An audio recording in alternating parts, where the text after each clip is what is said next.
Afternoon, World History, and welcome to our first video lecture. Today we're going to be looking at the Scientific Revolution and the Enlightenment. This first part of the video is just going to be the Scientific Revolution. I'll let you get your notes set up now.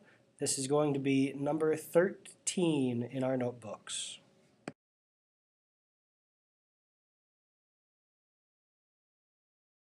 Before we get going, we've got to decide how you're going to take your notes. You've got two options.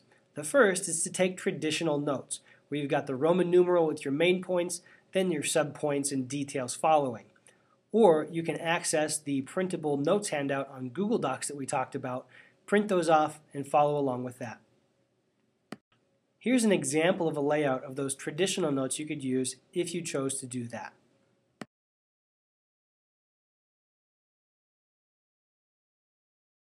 So the first thing we need to talk about is the Aristotelian universe. This is the framework. This is what had been set up before the Scientific Revolution. It's what the Scientific Revolution is kind of springing out of or spawning out of. It's what they believed during the Middle Ages and previous to that. It's derived from the Greek philosophers Ptolemy, Aristotle, and Plato. They had classical writings that were Christianized, which means these Greeks, who obviously weren't Christian because they were around before the time of Christ, they had some things that the church didn't agree with. So the Catholic Church in the Middle Ages updated them, made them more Bible-friendly, if you will. They had some components of medieval cosmology as well, and cosmology is just the science of the creation of the universe. They had a belief in matter and form, which means there are things that exist and they have a certain shape, a certain way that they're arranged and organized. And they also believe that Earth is a living, protected sphere.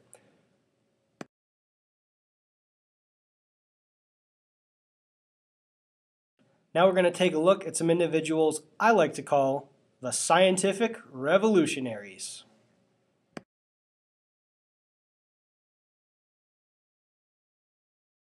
The first revolutionary we're going to talk about is a guy named Nicholas Copernicus.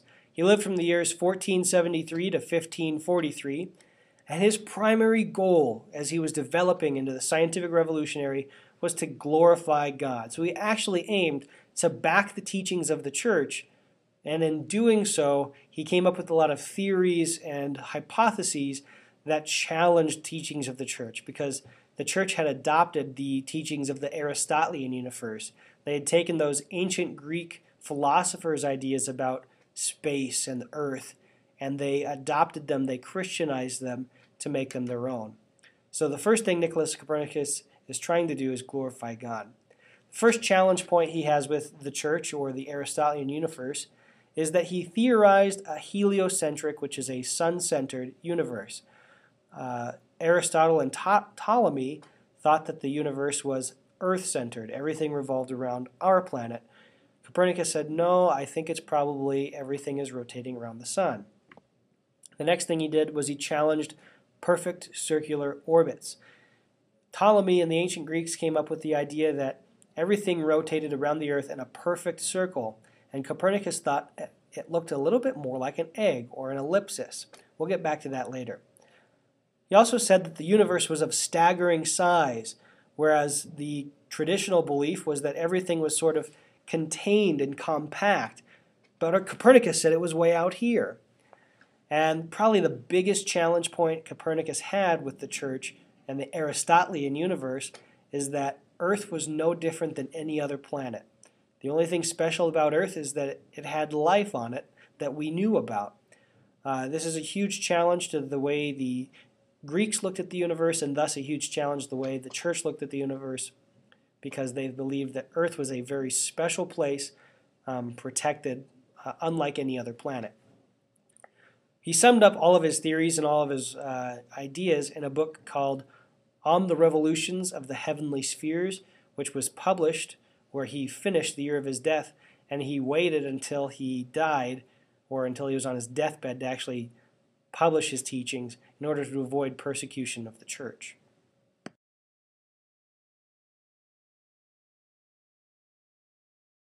The next revolutionary we'll talk about is a guy named Johannes Kepler. He lived in the years 1571 to 1630, And he said that planetary motion conforms to mathematical formulas. In other words, planets aren't just out there spinning around crazy and chaotic, out of order. He said that they were on predetermined paths that could be discovered using mathematical formulas. He was the one who really developed the theory of elliptical orbits, so that idea that Copernicus had, that things weren't in perfect circles but rotating more in an egg shape, he really determined or calculated to a much finer degree the elliptical orbits of the planets. He also said that planets don't move at the same speeds in their orbits. So instead of everything moving around at the same speed, he said some planets rotate around the sun faster than others.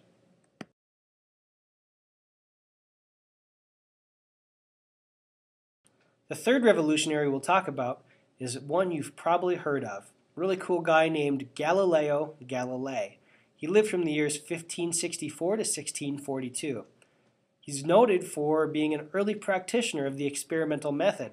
So in other words, instead of just observing things in nature, he started conducting experiments or controlled observations to test his hypotheses, figure out if he was right or not. When doing this, he developed a mathematical formula for the acceleration of falling objects. He famously went to the top of the Leaning Tower of Pisa in Italy and kept dropping stuff from it to figure out how fast things accelerated before they hit the ground. He also developed the law of inertia, the idea that things in motion will continue to be in motion until they're acted on by an opposite and equal force. He also made discoveries in the stars using his own telescope. He heard that one had been built somewhere else in Europe, and using kind of the rough plans and designs, he developed and made his own. He challenged the categories of form and matter from the ancient Aristotelian universe way of thinking, and he ends his life under house arrest. He was sentenced by the Inquisition for heresy because he taught the heliocentric theory of the universe.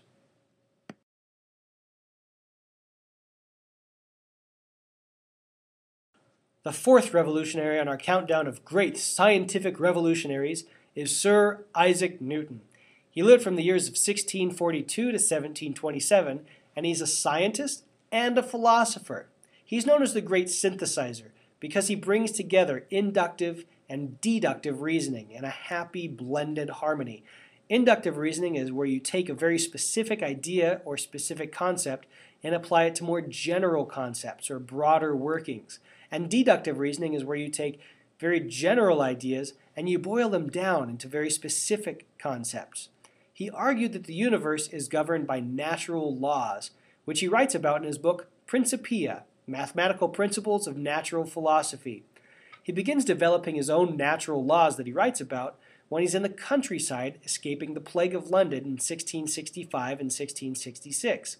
This is probably where the myth we've all heard of arises, that he was sitting under an apple tree and an apple fell on his head and he was enlightened with this law of gravity. The reality is he probably spent a lot of time and effort focusing on how this worked, because I know I've been hit in the head a lot and I haven't come up with any natural laws just yet.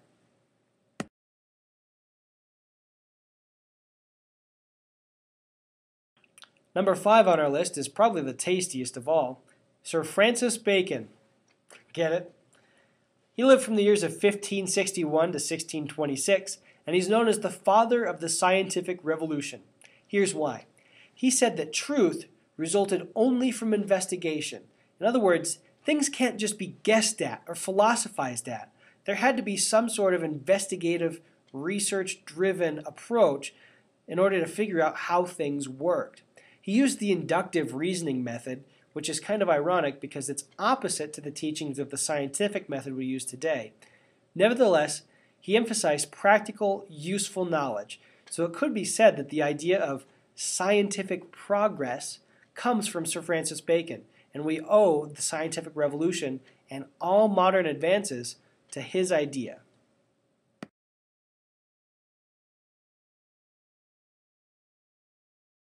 The last revolutionary we'll talk about is a guy named René Descartes, or René Descartes. He lived from the years of 1596 to 1650, and he championed something known as the significance of doubt. He says that by doubting everything, only truth can survive. So he's kind of like this annoying child that walks around and asks, "But Daddy, How come? Why? Where do babies come from?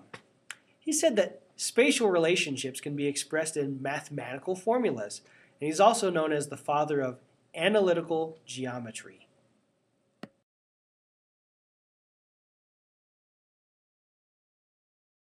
Now that we've talked about those guys, let's talk about causes of the scientific revolution.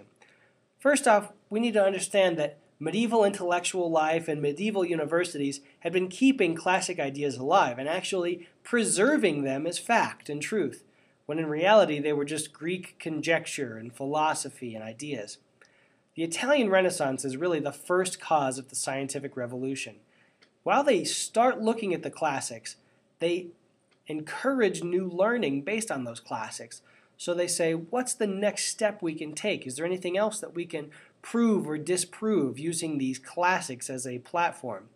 The second cause of the revolution is a renewed emphasis in mathematics. New formulas are being developed, new theorems and ideas, and they're being used to prove new natural laws like Galileo's law of inertia or Newton's law of gravity. Next is the Renaissance system of patronage, this idea of paying people to do things that are not necessarily traditional labor. We've got people being paid to be artists and sculptors, and also being paid to be intellectuals, being paid to make new discoveries. The fourth cause of the revolution is navigational problems of long sea voyages. This is also the beginning of the age of exploration. We've got people who are trying to find new routes to Asia, trying to discover the Americas and chart them, and there's some serious problems when they're trying to get across the Atlantic Ocean, and that leads to new discoveries in the scientific revolution.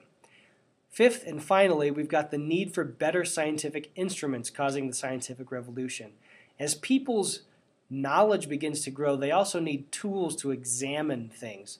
They need better ways to look at the world in order to continue discovering. So that need for better instruments actually also spurs on the scientific revolution.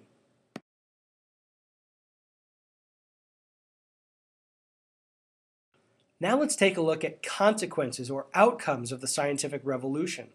The first is the rise of the scientific community, or this informal group of people who have dedicated themselves to science instead of other vocations. A couple of formal groups that arose were the Royal Society of London and the Academy of Royal Sciences in France. The second outcome is the development of the modern scientific method. So the thing that we still use today in modern science to make discoveries and prove theories was developed in the 16th and 17th centuries. The third outcome is a universe ordered according to natural laws, not just based on Greek conjecture or philosophy alone, but actually with scientific proof and data behind it. The fourth outcome was the development of natural laws being discovered by human reason. So the law of gravity was finally written down after thousands of years of human existence because Sir Isaac Newton sat down and reasoned it out and talked it out with himself. The fifth outcome is a despiritualized and demystified view of the universe. In other words, there are things that happen that can be explained by more than just saying, well, that came from some supernatural power. There's a very mechanical view of the universe that's developed after the scientific revolution. This idea that the universe works as a machine and it's not just this random magical place. The final and last consequence of the scientific revolution is a very deistic view of God, which is this view that God created the universe but then abandoned it. So it's not a complete break from religion, it's not a complete break from Christianity, but just something, a new teaching in Christianity, this idea that God was a creator and then he left the creation and now we're all just fending for ourselves.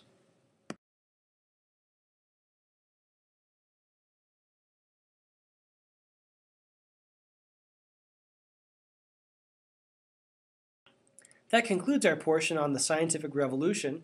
Next up is Siècle des Lumières, or the Century of Light. So go ahead and pause, take a break, go get yourself a snack, and come back when you're ready to learn about the Enlightenment.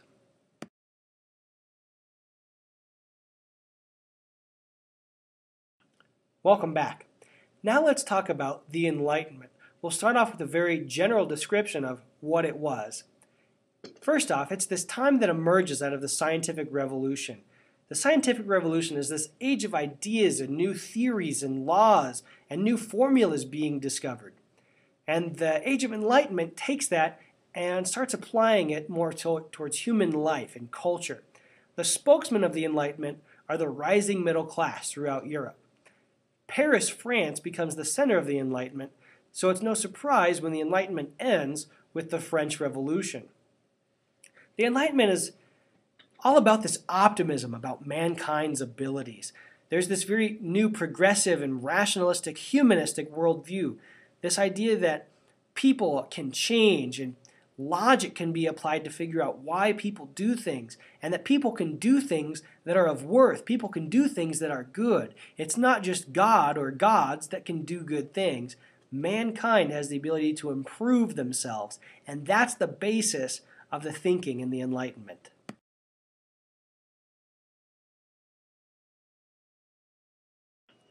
Let's take a look at 4 key ideas of the Enlightenment. The first is a distrust of tradition and revealed religion. Revealed religion is religion that's based on a revelation from some deity rather than logic. The next key idea is the scientific method could be applied to studying society as well as other natural phenomena. So in other words, the reasons that people interact with each other, the ways that people interact with each other could be studied using the scientific method. The third key idea is that society can get better as risks are taken. So just as we can improve things in the natural world, we can also improve things in the social or the cultural world.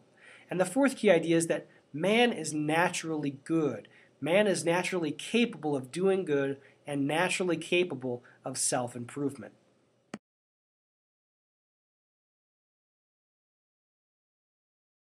Now that we've got our basic definition of the Enlightenment down and the key ideas, let's take a look at the attack on the old regime that begins to develop during the Enlightenment. First, let's look at the world of the old regime. It's built on tradition, something that's distrusted by Enlightenment thinkers. It's a society of hierarchy and privilege and inequality.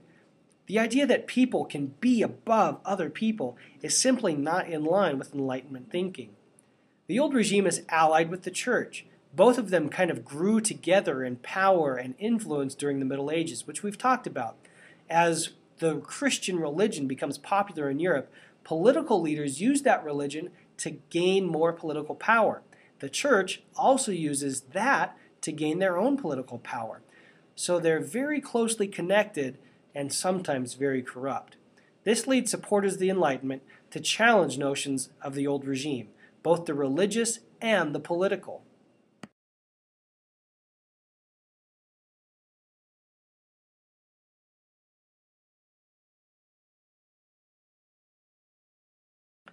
Conflict begins to arise when there's support growing for this new middle-class social order and support is growing against the traditional privileged order. The size and the increasing power of the middle class fueled the clash between people who were born with wealth and people who had earned it. There's a new notion of wealth these days. It's this idea that anybody can have wealth. It's not just people who are born into it, like the kings and the nobles, but anybody who earns wealth is allowed to have it. This is something that the new middle class really likes and something that the old privileged class really doesn't.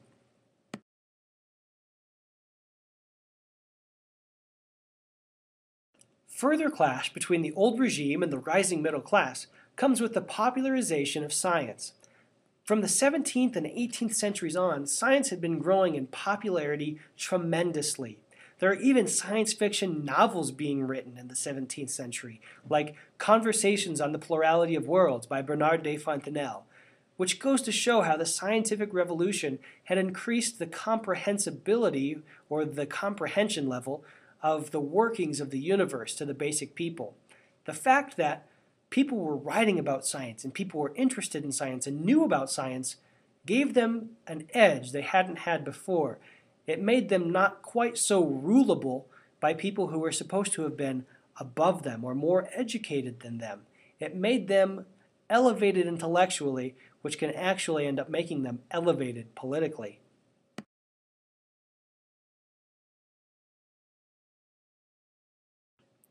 As the Enlightenment progresses, it opens up a whole new world of uncertainties. The Enlightenment is focused on this idea of progress or moving forward, but the challenge soon arises, how do we progress? And how do we know that we're progressing and we're not going back? The Enlightenment has some anti-religious implications because people believe that the only way to move forward is to cast off the old and search for something new. A lasting thing that they come up with, something new, is the relativity of truth and morality. The idea that everything depends on considering circumstances. We call this today postmodernism or postmodern thinking. It's how most of us make sense of the world. It's most of our worldview. Here's an example of this postmodern thinking. Answer this question to yourself. Is it okay to steal?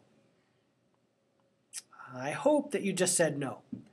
Now answer this question to yourself. Is it okay to steal if your family's starving and the only way to feed your children is to go out and commit that act of stealing? Well, now my guess is about 70% of you just said yes, and another 20% of you said, well, maybe, or I don't know. This idea is written about in John Locke's essay, Concerning Human Understanding. In that essay, he says that people are tabula rasa, or a blank slate. He says that nobody's born with this idea of right and wrong and good and evil. They learn it. They learn it from their culture and their society. So this world of uncertainties begins to be understood by more uncertainty because there's no definite right or wrong, yes or no. It all depends on circumstances.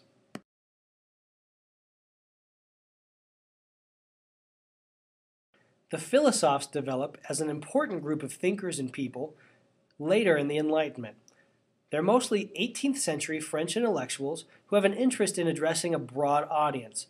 Early Enlightenment thinkers really were only concerned with addressing each other intellectuals, or rulers and leaders. The philosophes were committed to reform and actually teaching other people what they thought. They celebrated the scientific revolution, and they maintained that science could be applied to society.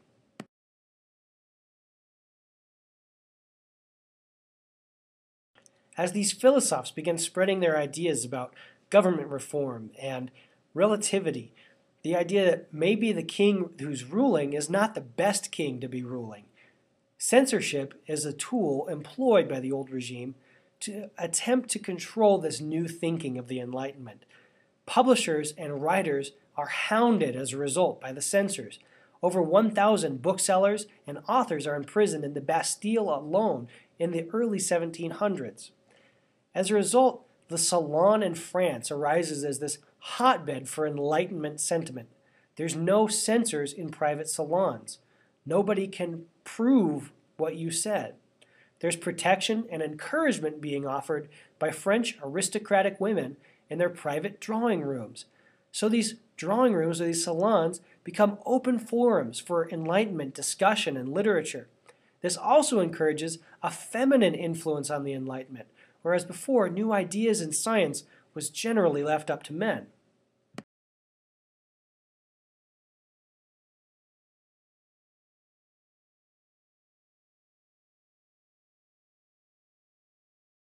Now we'll take a look at our A-list of famous Enlightenment thinkers.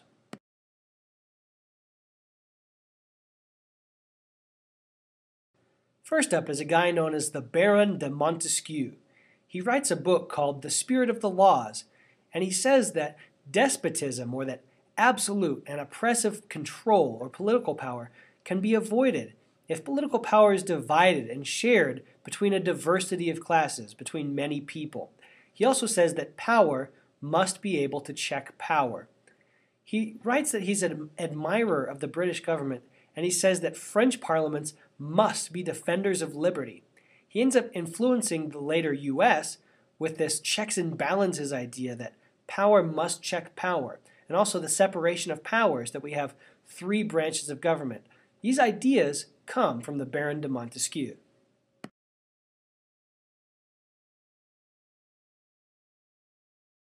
Second on our list of Enlightenment thinkers is François-Marie Arouet, or more commonly known by his pen name of Voltaire. He has an enthusiasm for English institutions, but Voltaire is a reformer. He's not a revolutionary. He admires his king, Louis XIV, and he has a relationship with Frederick the Great of Prussia. So while he's got a lot of ideas that may get him into trouble with these guys, he doesn't want to overthrow them. He merely wants government to reform.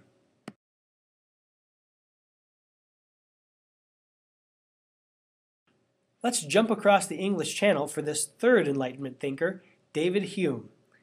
Hume said that the human mind is nothing but a bundle of impressions. So everything that we think, everything that we believe, everything we remember is just this bundle of our impressions of things that have happened to us or ideas we've heard. And because of this, he said that reason of the mind cannot decipher anything about the origins of the universe or the existence of God or how things should be run. They can't decipher truth. So this rationalistic inquiry actually results in undermining his own reasoning.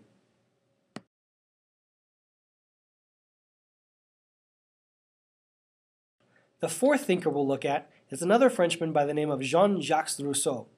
He began as an Enlightenment thinker and an Enlightenment supporter, but very soon turns his withering critique of the old regime increasingly on the Enlightenment itself. He said that rather than liberation and freedom, civilization destroys the individual. And he said that man by nature was solitary and good. So all these ideas about civilization representing progress, he actually says represents decay. He says that civilization and society are actually bad for the human being. He writes a book called Emile, which is all about protecting children's natural good nature. Earlier, he writes a book called The Social Contract, or really an essay, in which he describes his criticism of the government. He says that a civilized man is an alienated man, and he soon alienates himself from his Enlightenment comrades.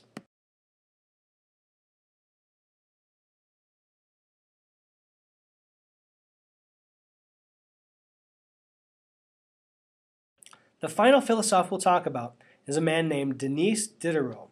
He said that the ultimate strength of the philosophers lay in their numbers, their dedication, and their organization. He and a group of others set out to illustrate all human knowledge up to that point in history. They worked on a book between 1751 and 1772. They had problems with the publication, but there was an emphasis on practical science. It was called the Encyclopedia. There was this desire to change the general way of thinking. Diderot said that with greater knowledge, humans can progress. He emphasized moderation and tolerance, ideas that the old regime was not impressed with. He said that human nature can be molded, and can be molded by knowledge and understanding. He also wrote about inalienable rights and the social contract. Finally, he wrote that knowledge improves goodness, so that the more people knew, the better they actually became.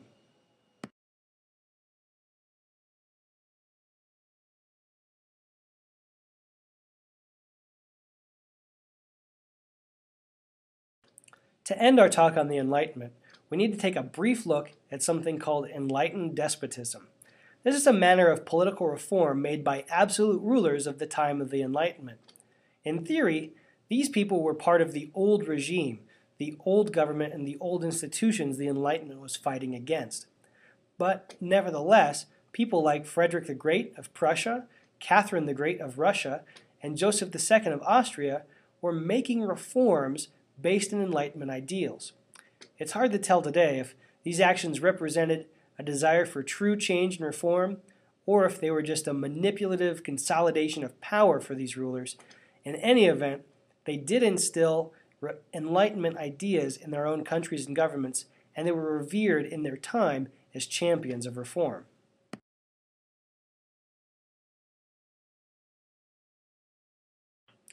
That concludes our video lecture on scientific revolution and enlightenment. Thank you so much for watching. I hope you enjoy the rest of your break. This is Mr. Parsons, signing off.